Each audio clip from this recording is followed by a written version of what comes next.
Setelah melewati hari yang panjang, biasanya akan kita lakukan adalah merebahkan badan di tempat tidur dengan nyaman, lalu mengeluh tentang waktu yang tidak pernah cukup dikarenakan terlalu sibuk mengejar karir dan pendidikan.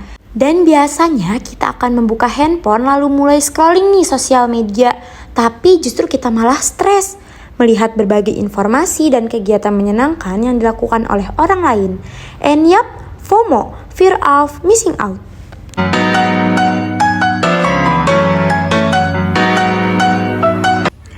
Halo Kak.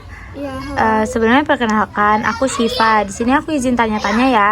Iya, Sebelumnya nama kakaknya siapa nih? nama aku Kayla. Oke, aku izin tanya ya Kak tentang politik. Nah kakak nih ngikutin politik Indonesia nggak sih? Apa karena FOMO doang atau ngikutin beneran nih?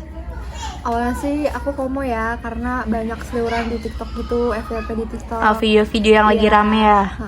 Terus makin lama aku kayak mempelajari gitu loh. Kepo ya, TikTok, beneran kepo ya, jadi kepo. Kepo gitu. Sekarang udah lumayan ngerti sih tentang Politik gitu, di Indonesia. Oh, karena FOMO itu ya berarti awalnya. awalnya ikut-ikutan ya, karena pasti rame nggak sih Kak? Iya, betul. Oke deh, berarti awalnya FOMO terus akhirnya sekarang jadi suka. ngerti ya, Iya, ngerti ngerti ya, ya, lumayan. iya. Oke, makasih ya Kak. Sama. Oke, halo Kak. Perkenalkan, aku Syifa. Di sini aku izin tanya-tanya tentang politik, nggak apa-apa nggak? Boleh. Sebelumnya aku mau nanya nama kakaknya siapa nih? Nama aku Fazria. Oke, aku mau nanya, kakak tuh ngikutin politik di Indonesia nggak sih? Ngikutinnya tuh dari hati kakak apa karena FOMO nih? Ngikutin sih biasanya, soalnya suka buka Twitter. Jadi awal-awal emang gak ngikutin, cuman karena sering lewat. Terus kayak sering bertambahnya umur juga makin aware. Jadi kayak ngerti lah kalau sekarang politik itu penting gitu. Oh, jadi kakak emang pertamanya nggak tahu ya gara-gara sosial media, jadi ngikutin gitu ya? Sebenarnya karena Twitter sih, dari SMP kayak udah mulai lihat politik dari Twitter, karena join Twitter itu waktu SMP. Oke deh, makasih ya kak. Ya, sama-sama. Oke. FOMO itu perlu gitu ya. FOMO itu perlu. Tetapi harus jangan berhenti di situ gitu loh. Tetapi berhenti di Anda gitu. Kecanduan digital.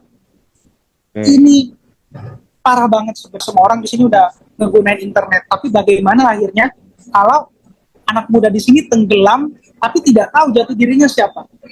Di Indonesia, FOMO tentang perpolitikan kaum muda sangat kuat.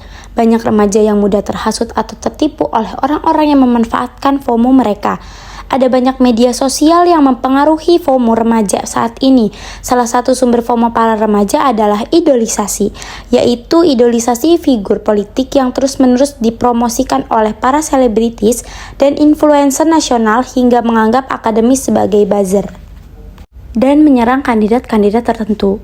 FOMO adalah dorongan berlebihan untuk mengikuti tren.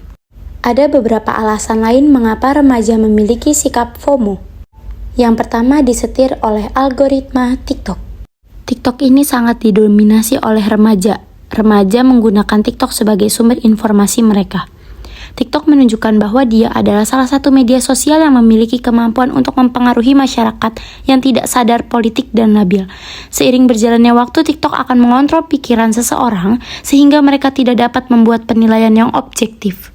Mereka seringkali mudah terintimidasi oleh video yang mereka tonton yang muncul di beranda mereka. Apa mungkin pemerintah dan partai politik Indonesia sengaja membiarkan masyarakat menjadi generasi politik FOMO, sehingga mereka hanya perlu membuat trik untuk mendapatkan dukungan dan suara mereka? Mereka berpikir bahwa anak muda sekarang sudah memahami politik, maka gimmick yang mereka gunakan untuk menarik perhatian publik tidak akan berguna lagi. Masyarakat yang tidak berpendidikan dan tidak melek politik akan lebih mudah diatur oleh pemerintah dan partai politik sesuai dengan kepentingannya.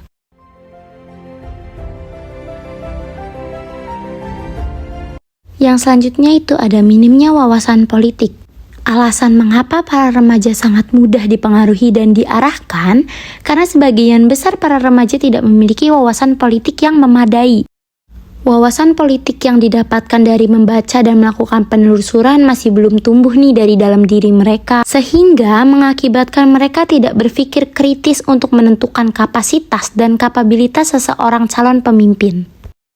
Yap, karena FOMO, mereka hanya memilih berdasarkan yang sedang ramai, ataupun mereka akan memilih berdasarkan rasa suka ataupun tidak.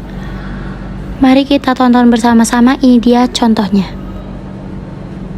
Orang-orang sekarang pada kenapa ya? Ikut-ikutan mulu kerjaannya. Emang dia nggak punya pilihannya sendiri gitu yang sesuai hati nurani dia? Heran aja gue mah sama konten-konten yang ramai sekarang. Apalagi lagi masa pemilu gini gitu loh. Orang juga kan banyak yang belum nentuin pilihannya. Lah ini mah ada orang yang milih ini, dia juga ikut-ikutan milih ini. Aneh. Oh iya, apa gua bikin konten tentang pemilu juga jadi kali ya? Jadi biar para penonton tuh teredukasi, jadi tahu sama pilihannya juga. Pemimpin yang cerdas terlahir pada pemilih yang cerdas. Anak muda harus jadi pemilih yang cerdas, biar pemimpin kita nanti adalah orang yang cerdas. Ada 3 cara memilih pemimpin yang cerdas. Yang pertama itu cek rekam jejaknya. Yang kedua, kerja nyatanya. Dan yang ketiga, jangan gampang kemakan hoaks. Lu udah lihat belum video konten yang tentang edukasi itu? Belum, mana coba ya? Nih, lu tonton deh. Gue semenjak nonton ini, gue jadi sadar ternyata gue ikut-ikutan doang. Dan setelah gue nonton ini, gue jadi kayak gue jadi tahu cara memilih yang benar tuh gimana. Bagus.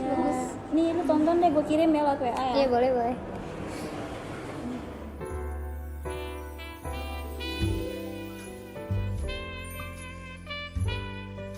Semoga video tadi dapat bermanfaat ya.